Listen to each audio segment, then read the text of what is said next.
Now you won't be able to see this much, but if you have a look there, can you see how it's just splattered around here and here?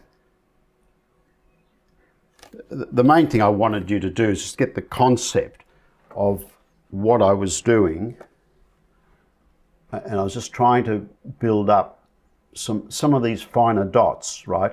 Some of these other shapes we're going to just create by leaving the paper untouched and also using a lot of dry brush strokes, but it's these finer ones that I use the masking fluid on. So I want to be able to still see some of the water in between.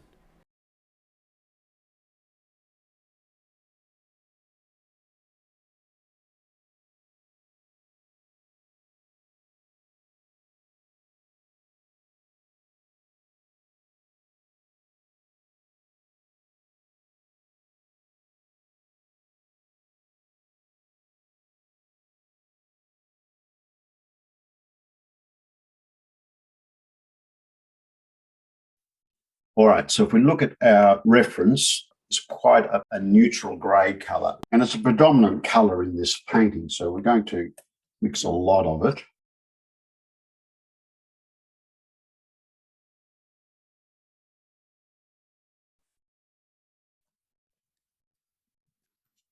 What we don't use in the sky, we're going to end up using in the water. A little bit of a weak, warm colour here.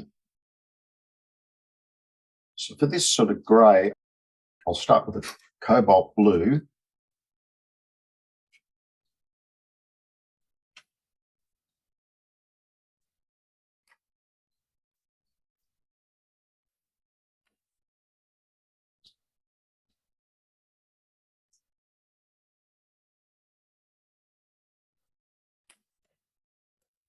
And a little bit of burnt sienna.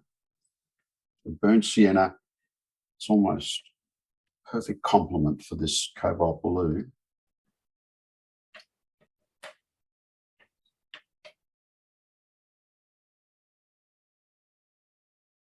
Test that.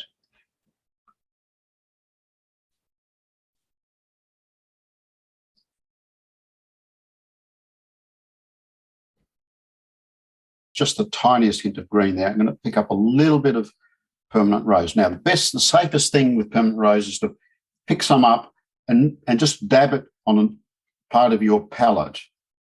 And then if that's the right amount of permanent rose, then you can mix it into your sky color. Just in case you do this, where you pick up some of the permanent rose and you end up with a lot of permanent rose, and that will just totally overpower that mixture. So let's just want a little bit more permanent rose. Even that might have been a fraction too much. See how it's still got just a slight pink tinge to it. Whereas all I want to do is just to get rid of the green.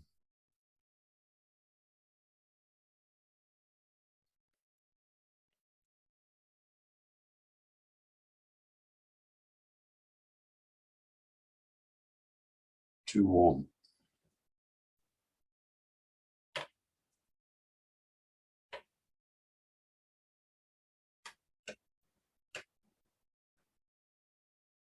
Now it's too blue. So burnt sienna is an orangey brown. So orange is the complement of blue, which is why we use it to grey the sky off.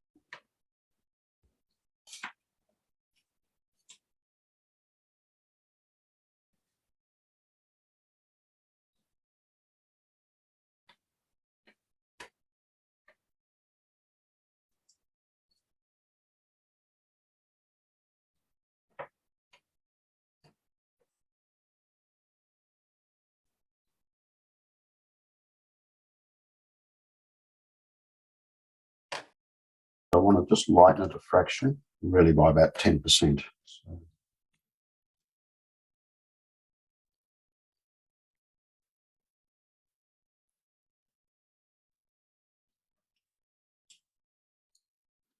that'll do. Okay. And then here, I'm going to mix a little bit of relatively clean cat orange.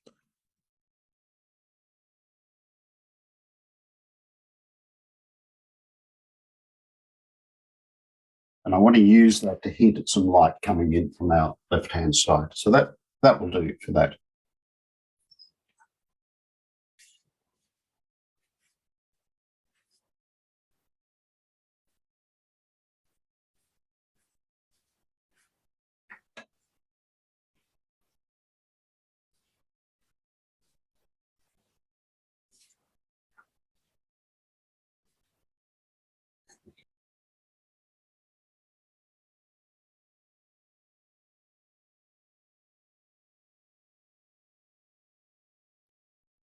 There's no really sharp cloud shapes in the sky.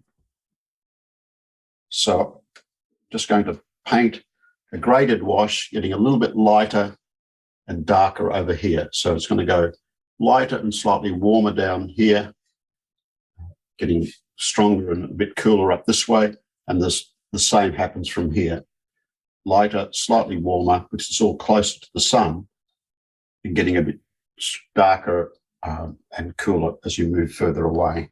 So you do that by painting a graded wash starting from here at a bit of an angle. Now, as soon as I look at that, I think it's just way too strong. So I'm going to drag some of that paint over here, get some water, and seriously dilute it.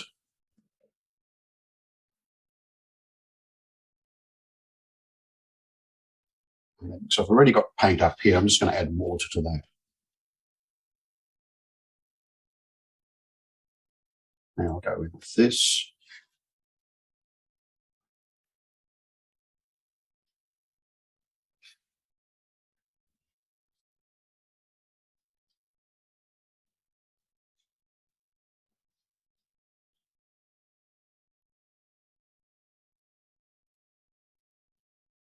Now I'll add a bit more water. And a little bit of this orange. Just a hint of it on this side.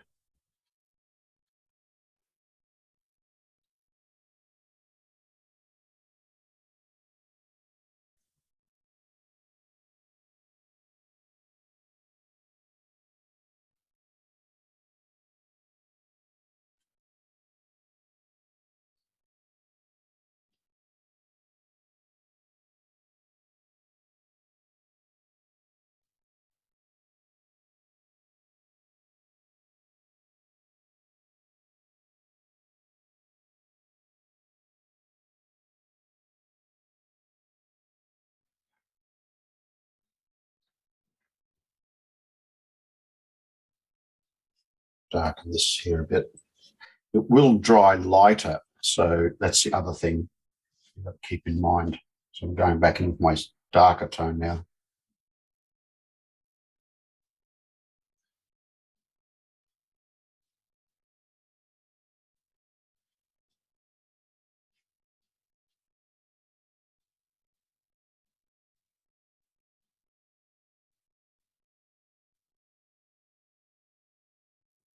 And then there's hints of other clouds going through here.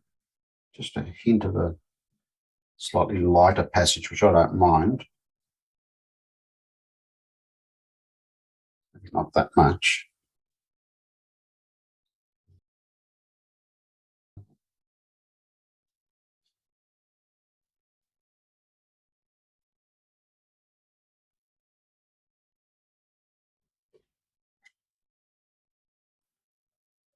Just tilt it like this a bit to let some of this lighter colour flow into the darker, just to make sure I don't get, in fact, I'll tilt it this way so this light paint will flow here and I'll get a really nice smooth transition. This also increases the amount of granulation in your.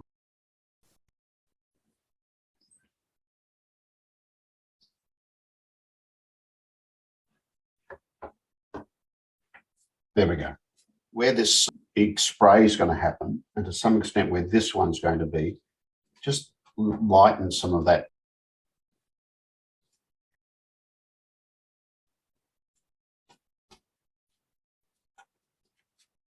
So I'm just lifting, just with a dry tissue, some of that paint.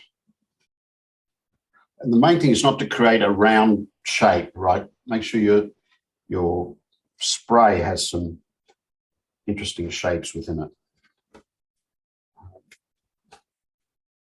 There we go. That'll do. Okay. I'm going to go and dry this now.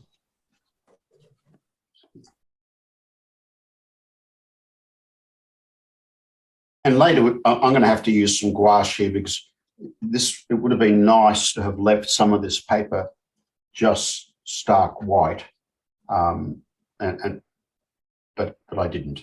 You could either paint the rocks and then paint the water. In fact, I think I'm going to do that for this one, just to get all the tones right. It's not critical. You could do it both ways. And the dark rocks, so French ultramarine and burnt sienna, will do that.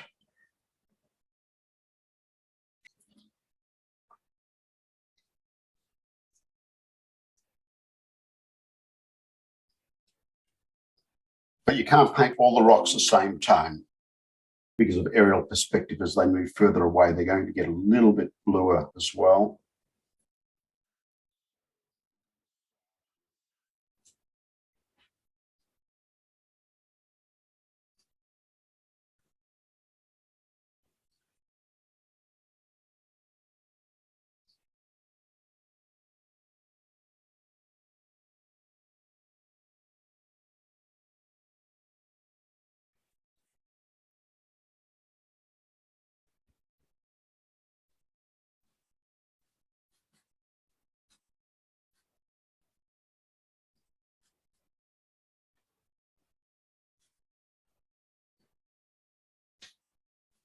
And then down below, when I get to here, and this is where you start using your dry brush stroke. Break this up a little bit, and I have a bit more foam along this edge.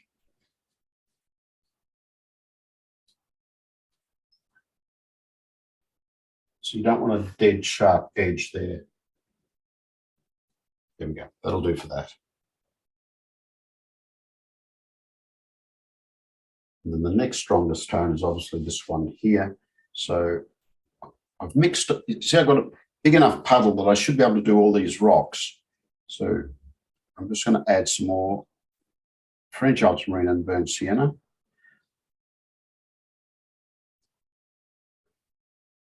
And a tiny bit of permanent rose. These rocks have a little bit of red in them. Just a tiny bit. Unfortunately, there's no technical definition as to what tiny is, just enough to give us a hint. And I want to make sure I leave some untouched portions on the rock because there's some lovely glitter. There's also areas of green. So quick dry brush strokes, quick flick.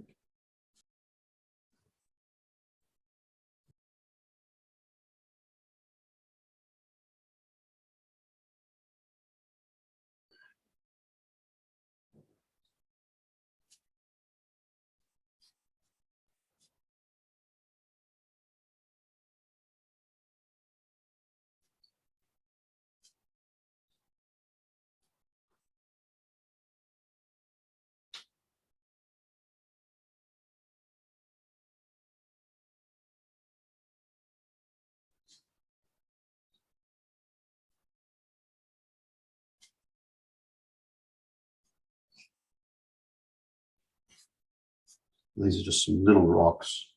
I want to leave a little gap here, so I'm modifying this shape a little bit. And then we've got these rocks here. Hardly touching the paper to create the glitter.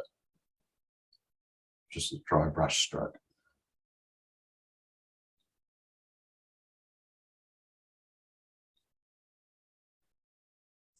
Darken that a fraction.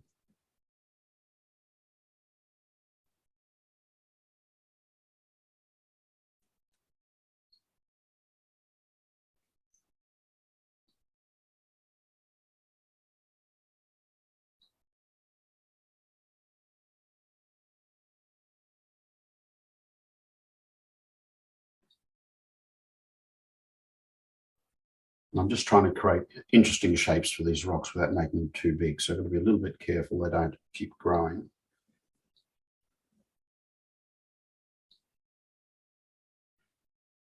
I'll throw in some of this darker mixture in here.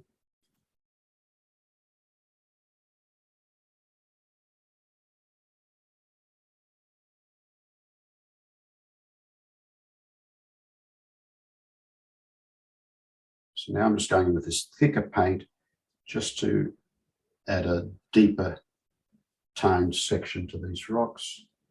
That'll do. And I'll use some of that here. So just a hint of this rock here. That's all. And you can see how quick, just that quick flick leaves us with a nice broken edge. So that gives us some nice depth into the painting. Here I'm going to darken this a fraction, partly because I had that line of the sky showing through and I want to break that up. And this is still not as dark as this, so that will retain that feeling of depth.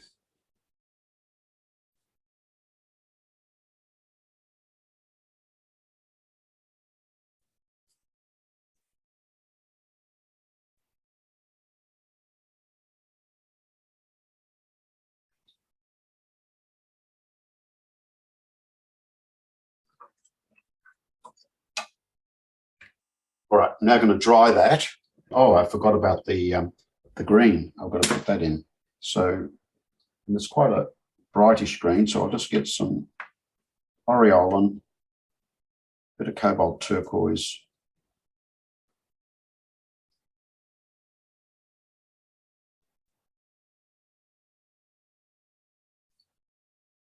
Just keep it quite bright. Maybe even brighter still. So it's the aureolin that brightens it.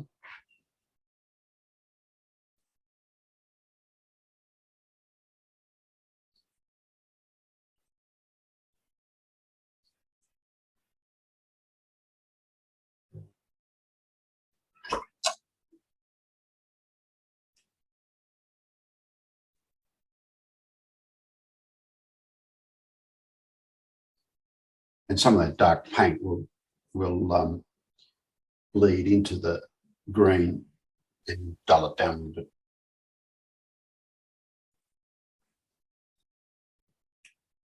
All right, I'm just going to go and dry these rocks just to get ready for the next stage.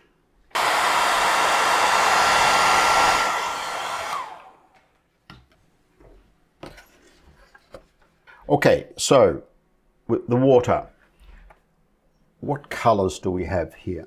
They're all greys. There's no really bright colours in this.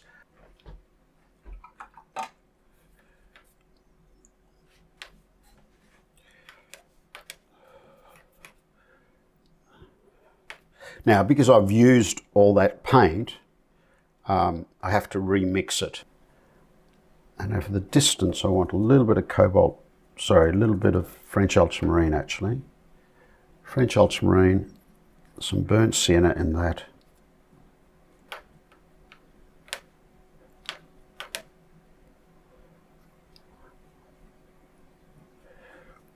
But you know, you can barely see the blue, it's all greys. But if you have a little bit of blue in it, absolutely no problem. Especially in my case, because I've got a bit of blue in my sky. A little bit of blue in the water is probably not a bad thing.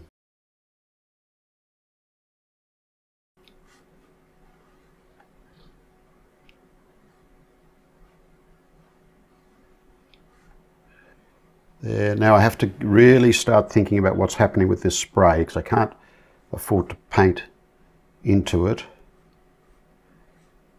There.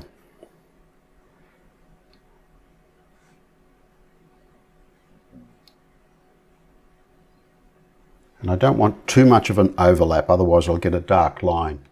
So if you zoom in here, you'll see where the sky and the water overlap. I've got that dark line. Later, if that becomes too obvious, I'll have to just scrub it out.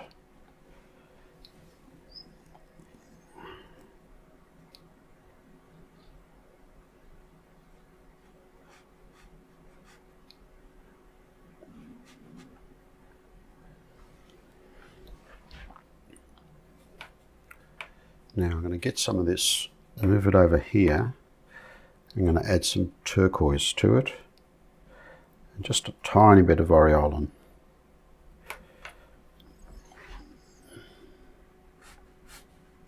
Just to start hinting at some of this green.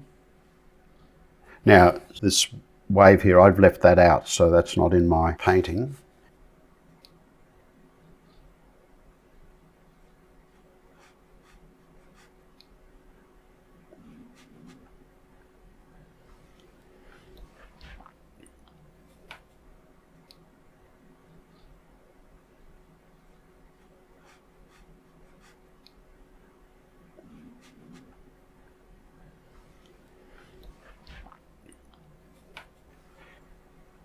And then there's a bit more spray here, so this is going to be a bit lighter. And it comes down to here.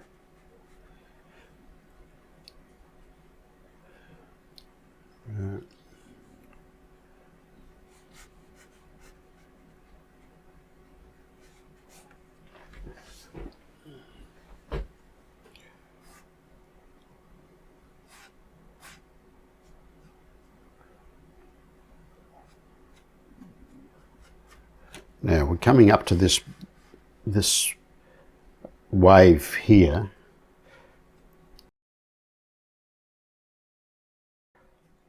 Same here. So I'm just going to start using little dabs with the brush, with very little water on the brush. You can tell there's very little water on the brush because it's not bouncing back to a point.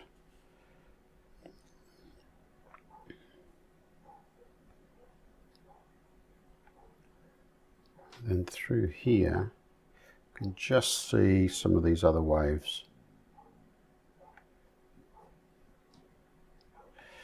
That'll do. Good. Right, I'm going to let that sit there for a little bit. I'll come back to it in a minute. I want to just do a bit of work on this spray here.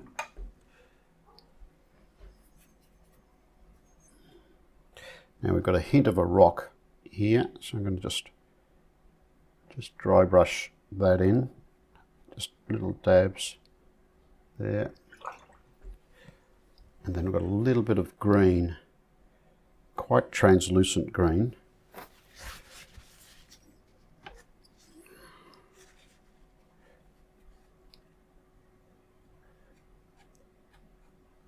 So we'll just dab that in as well for now. This rock could be darker.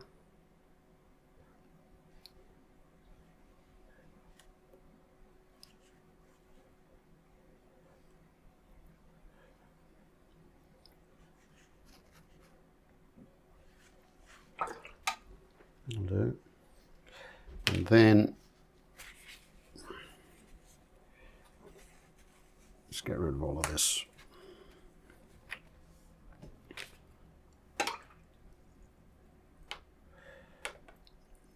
I'm going to mix some cobalt blue, a little bit of permanent rose,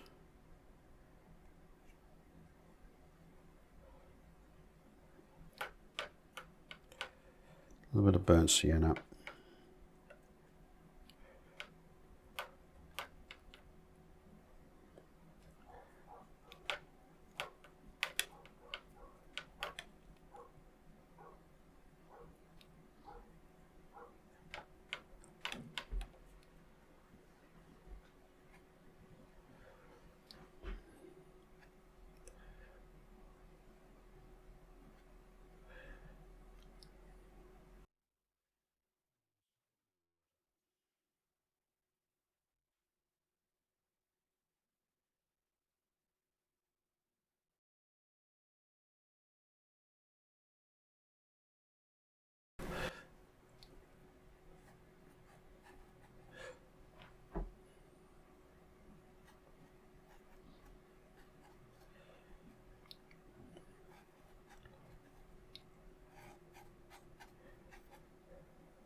And here and there I'll soften some of these shapes.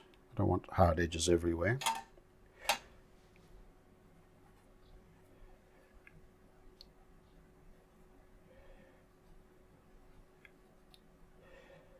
There.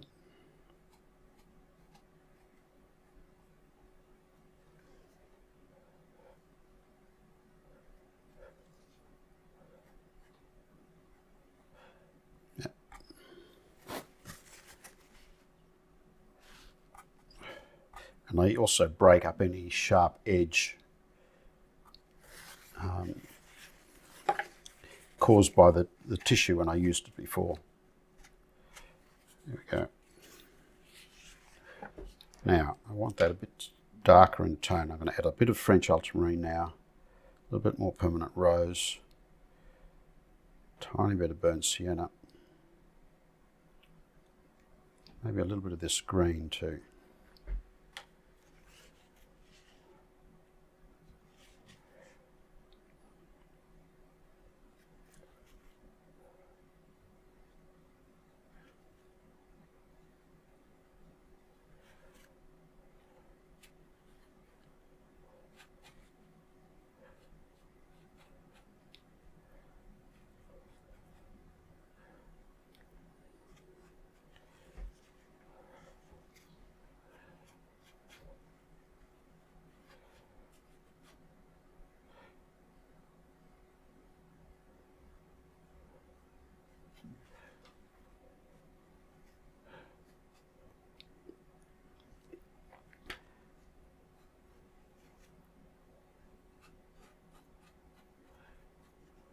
Something like that.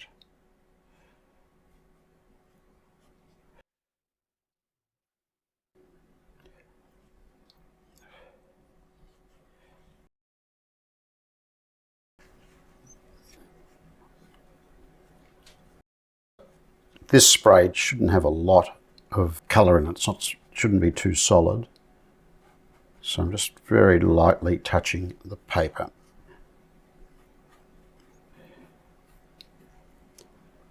That'll do. Then I'll go in with a darker tone.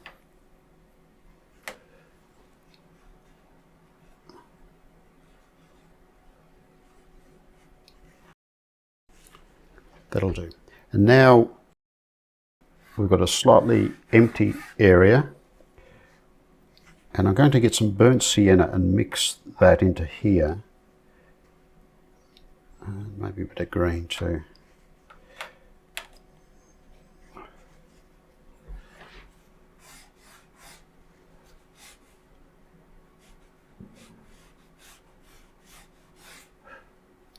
And just quick brush strokes. And if you look, you'll see at this angle, you can see how most of these marks look more horizontal. Well, there's a lot of horizontal marks, so I try to emulate that.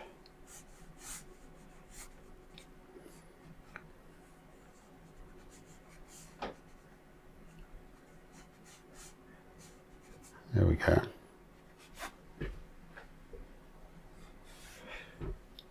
And then we've got this wave in front of them, so I'll come in and start using this same colour to start painting this wave.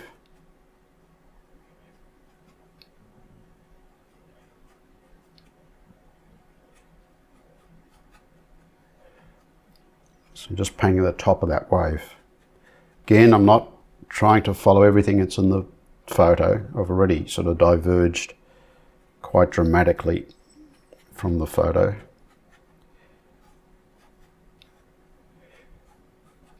There we go. Just make sure you don't lose all these little white sparkly bits. Then we'll go back into blue.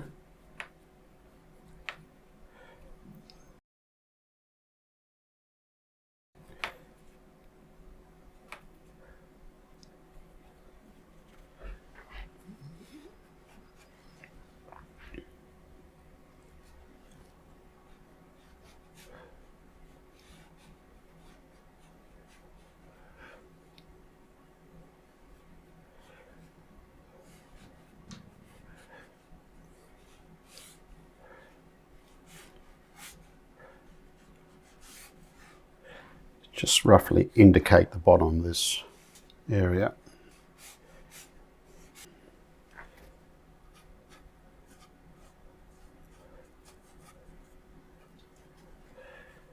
Lots of dry brush strokes, a great exercise in dry brush. Barely touching the paper.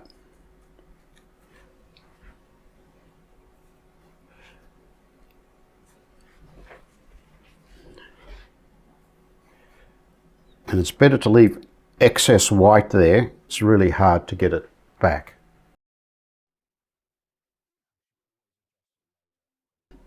This is not looking too bad up here because of the tonal variation. So I may not need to use any gouache there. I'll just see. And then as we come into the foreground, I see a hint of greeny brown here.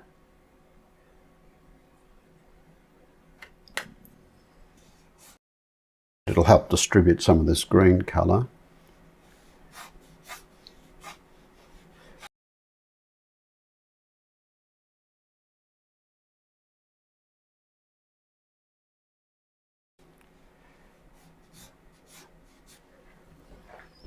And then I'll add a bit of burnt sienna into this. So it's similar to that colour, just a little bit more brown in it. More horizontal strokes. These foamy bits look more horizontal.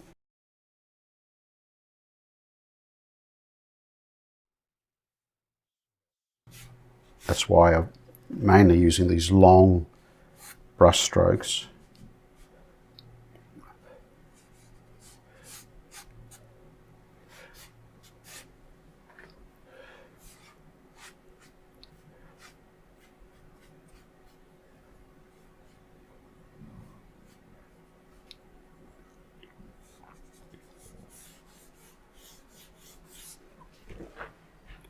All right, now I've got there. Now we've got to look at tones. So this wave and this wave need a stronger tonal mix.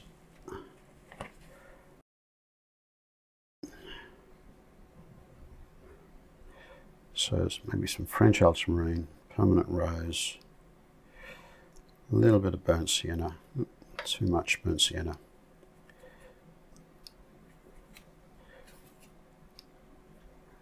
I'm going to add a bit of aureolin just to give it a slightly greenish tinge. And I'll make it a bit weaker.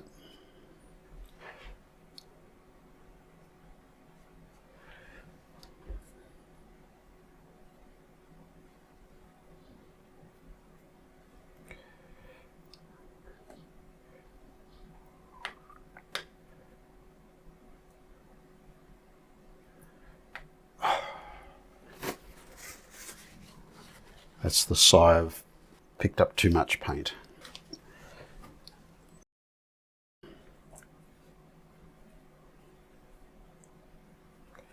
And that's the thing, when you're working with dry paint, you always have to be aware that, you know, you could have left some water on top of an area and made it quite a bit more liquidy, and you end up picking up too much.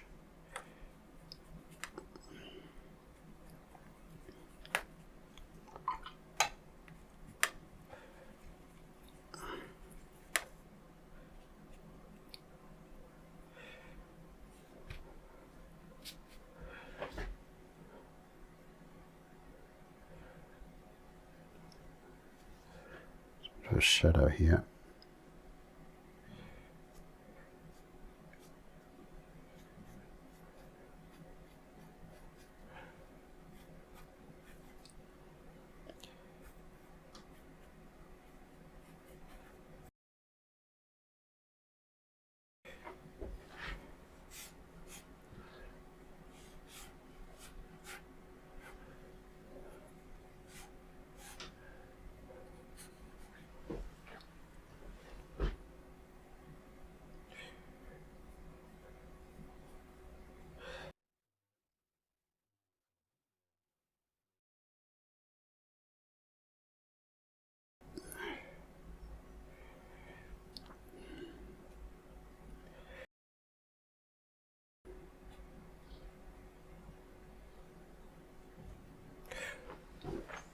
So now this has defined these two little wave areas. I'm going to just make this area a bit more interesting with a few little quick ripples like that. Pick up a bit of brown, put a little bit of brown on my brush, grey it off a bit.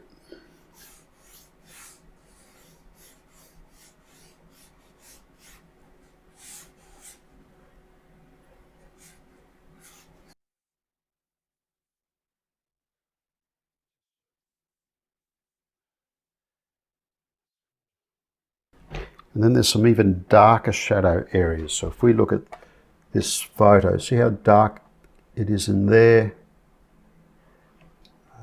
Just a couple of little areas here as well. Not as dark as these ones in the foreground.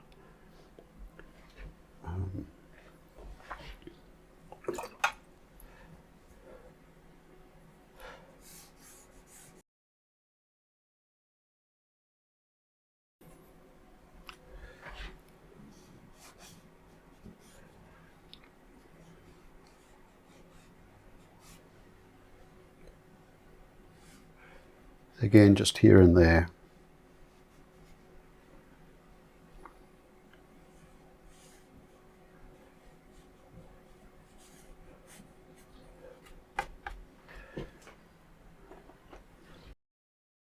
So what we're doing here is just playing with the tones, darkening some areas.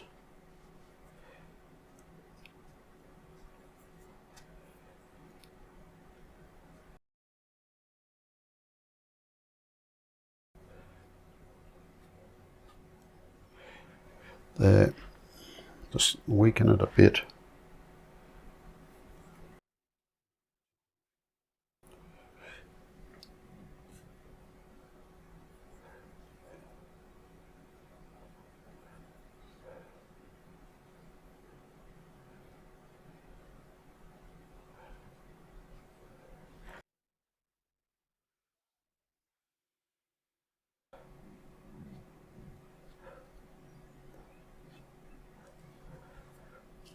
Now here I have to be very careful because I'm painting into damp paper, so you can get some lovely effects.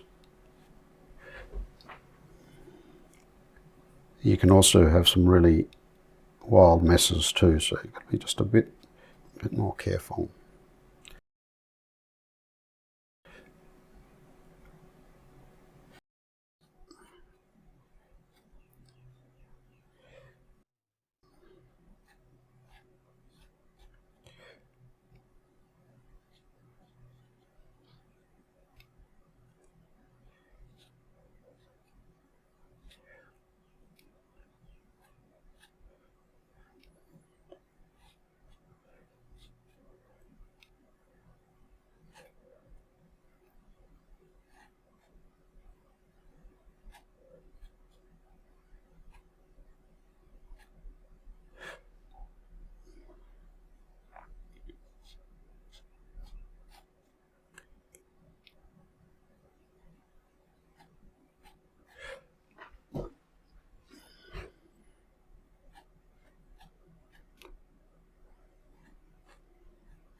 Just do some lifting.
Not really doing much in the way of trying to create a strong reflection for this, just sort of just hinting at it, hinting at the reflection of the rock.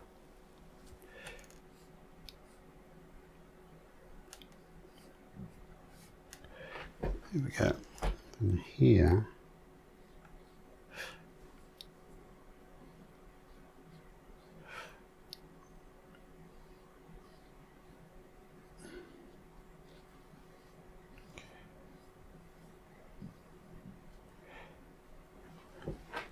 so what I did here then, I painted the shadow. You can see a shadow on the water as a sharp edge. But then I didn't just stop at the edge, because that would have given me like a dark outline. I painted over the whole shape with that shadow colour.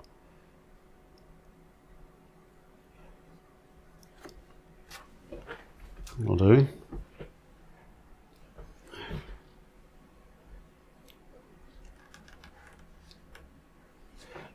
Right. Now I'm going to go in and lift some of these tones here, and to introduce the odd soft edge.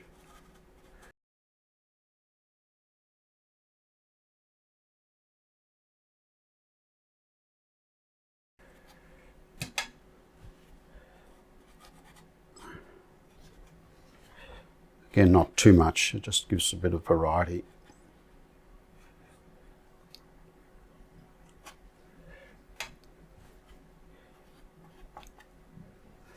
And what I'm trying to do is create places like this where you can sort of see, you know, you can't quite tell where the light and dark meet.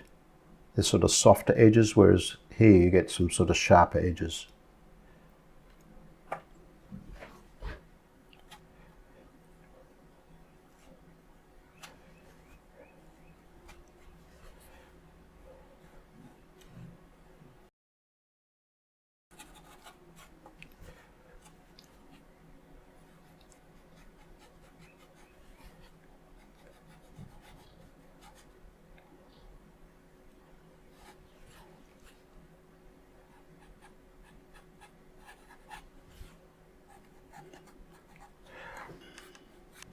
Right, I'm just going to dry that so I can lift the masking. Then we'll do the last of the adjustments.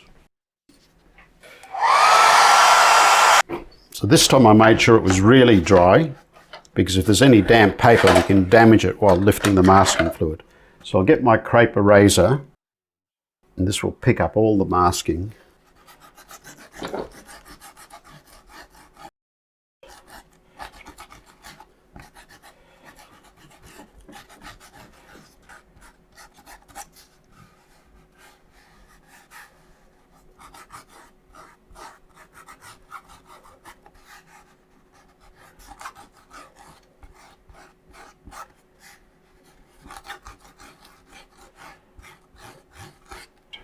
Okay, that's good. And now I'm just going to get my size 8 brush and add some even stronger tones. I'm painting on top of dry paint here, so I don't need to go in very strong, because whatever I paint will darken that tone. Just going to make sure I don't muddy it up, but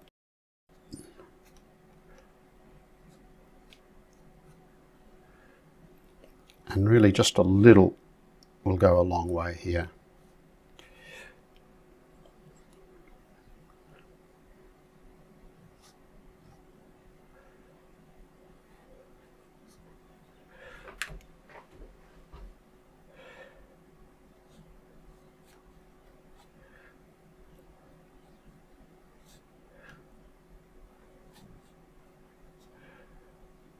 I can't keep going back in to areas I've already put a mark on, because I risk creating mud. There, maybe a little bit more up here, just a hint. There. Now,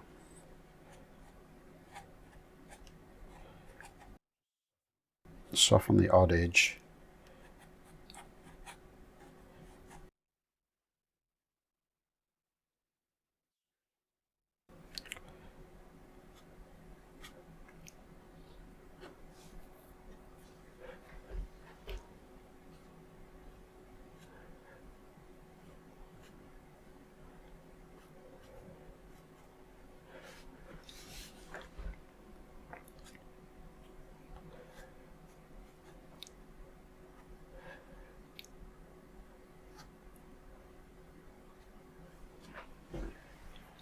good.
Just going to darken this just a fraction.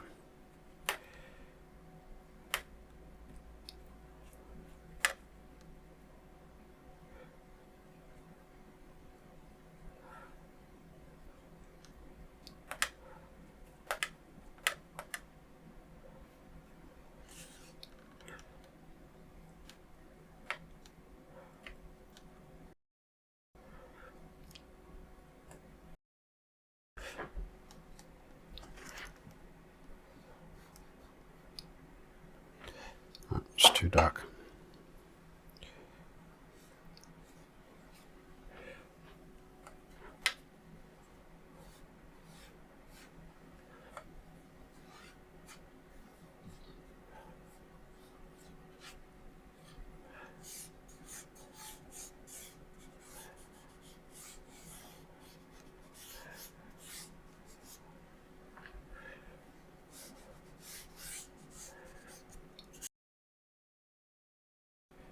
Just a quick glaze.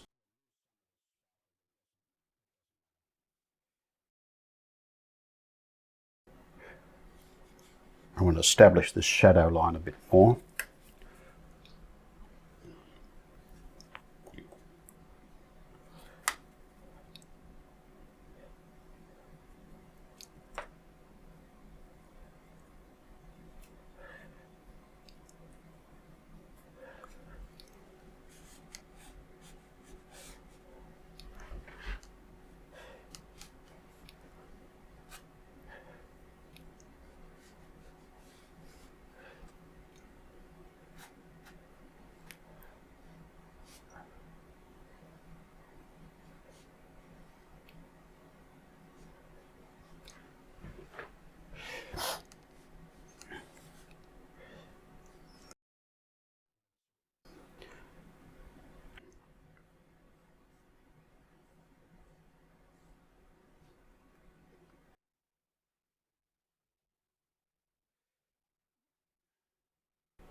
And your fingers are a very valid tool for breaking up hard edges, and they can create some interesting broken edges too.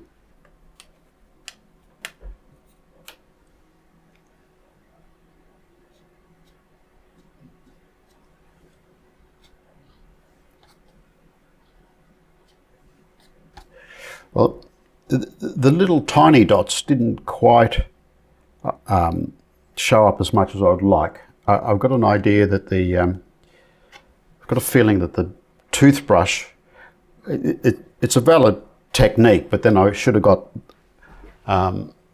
sort of brush like this to splatter some bigger droplets. The toothbrush just gives you shapes that are too regular. What I might do now, just before I wrap it up, let's get some gouache.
Trying to keep the gouache out of my palette, so I'm just using a piece of paper.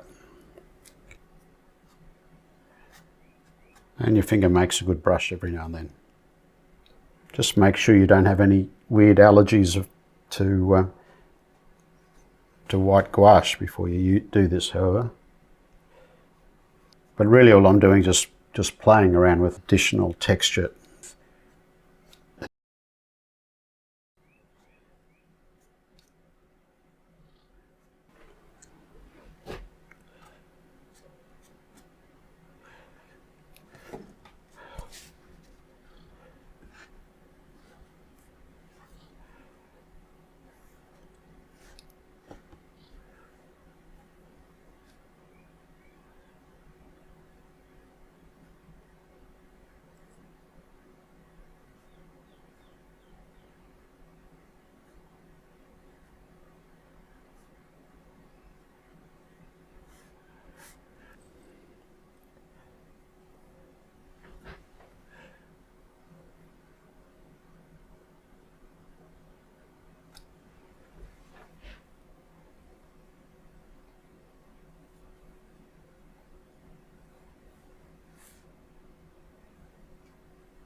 I've made them different shapes, varying sizes and varying positions.